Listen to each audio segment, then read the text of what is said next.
So much love and appreciation to those of you who have been with me for the 2 year period plus that I've been doing this. Thank you for showing your love and support to the channel. And to anybody else who is brand new to the platform and you would like to support the channel, also, you can do it by way of Patreon, Anchor, the clothing store, and also the shoe shop that is listed in the comment description below. And again, thank you to any and all of you guys who have been here to support this channel during the 2+ year period. I wouldn't be able to do what I do every single day without you.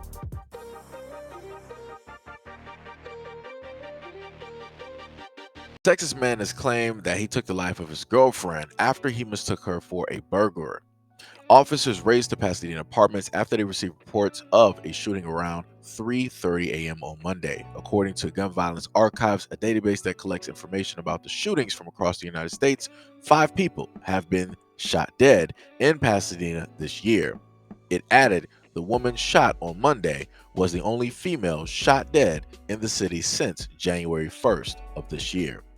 According to the news, the man, who has not been named, believed he heard a break-in attempt at his door, grabbed his gun, and then took the life of his girlfriend several times. She was taken to Memorial Hermann by Flight Life, where she was later pronounced deceased. Investigators believe that the live-in girlfriend was inside the apartment when the shooting took place.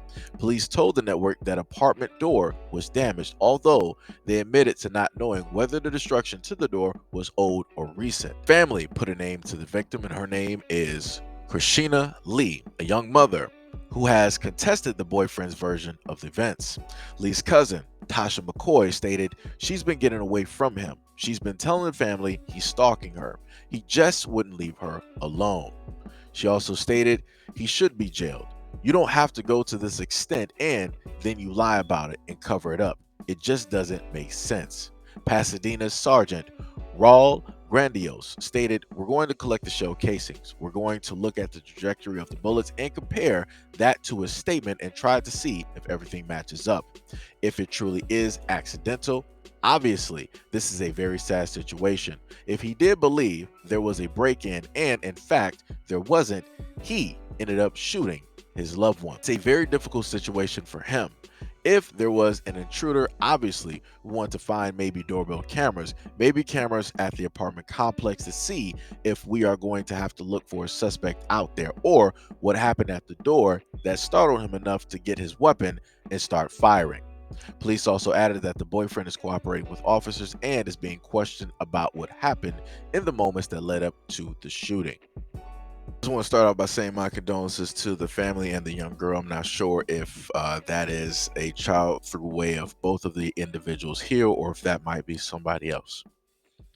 The saddest part about this is the fact that one of the family members acknowledged and stated that she was trying to get away from him and he's been stalking her and all these other things.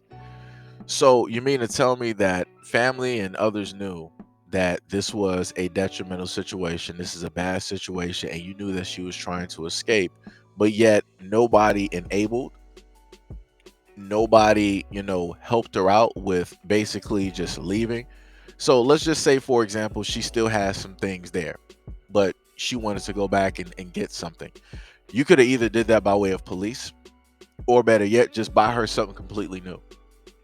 Just go somewhere completely separate, just move to a whole nother state, whatever it is, and the family is just there. Now I know some people are going to say, well, if it was that easy, then people will do it, and even if people do it, the person will still follow the person to XYZ.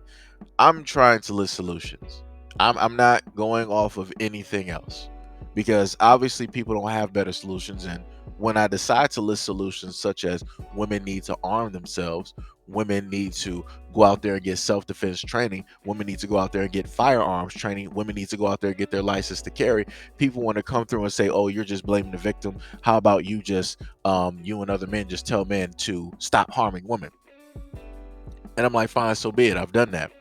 But now my main thing is telling women to start owning their lives, respecting and valuing their lives, and protecting their lives. And another way that you basically protect your life is making the correct selection in the types of guys. At any point in time that you as a woman see that there's some type of crack or a fault there that can potentially lead to your life getting taken, the life of somebody that you know, or leading up into a DV situation, it's best time for you to go.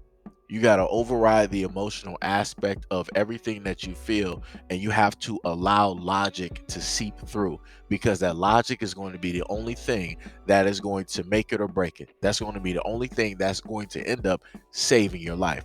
There is not a chance in life that I'm going to believe that this guy, who is a pretty in shape guy, believed that this was a burglar coming through to his apartment to mean him harm. So you mean to tell me that at one point in time, did he yell downstairs, be like, yo, who's in his house? It's like, yo, if you in here, I don't get no response, I'm coming down, and whatever happens, happens.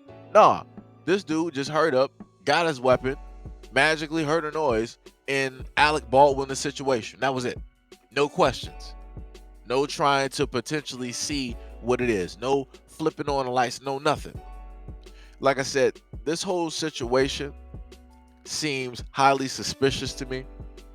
The whole relationship seems highly suspicious to me as well, because it's very odd that a woman who is running away from somebody who is considered dangerous, who is considered to be a stalker, who is considered to have quote unquote the potential to take somebody's life, it's very odd that a woman like that, instead of running, would basically come right back into the same home or the same apartment where that person, in a sense, means them no well, means them the utmost harm. So like I said, I'm a little bit confused about this whole situation, but the one thing I'm not confused on is this: women need to start protecting themselves. Women need to start valuing their lives. They need to start focusing on self-defense. They need to start doing a lot of things vastly differently, because you have an untold amount of men, and I'm just talking about in general, men that mean you harm, that want to very much potentially take your life. And I'm at the point in time where I'm trying to figure out if women actually really even care about their own lives enough in order to fortify, right? And to go out there and to get the type of education and the training that they need in order to place more defense and more value on their life, so that they can have a long life, so that they won't be out of the life of their families or their friends or their kids, so that they can make it to 65, 75, 80, 90, 100 years old. Because at this moment in time, the way that things are going, it seems like just a lot of women don't realistically care about their lives. It seems like women in general just don't care about their lives. Because for me, the way that I look at it, if women 100% cared about their lives, regardless on if you like guns or not, that is neither here or there. The whole main thing is, if you have somebody that you know that means you the utmost harm, it is your duty to make sure that you protect your life. Nobody can care for you or love you more than what you could do for yourself. That's just the main thing. That's the main thing that people need to get through, and people need to pay attention. Because at the end of the day, you have two people whose lives are disrupted and lost because of the decision of what one person made. And then at the end of the day, you have the families who now have to suffer from the direct consequences of that. And then on top of that, you have a little girl that is going to be out there without her mother, without her best friend. And she has to grow up and go through life and try to navigate waters that she shouldn't even necessarily have to navigate through alone, because her mother should be there to help her swim through or to navigate in a boat. But now she's just by herself.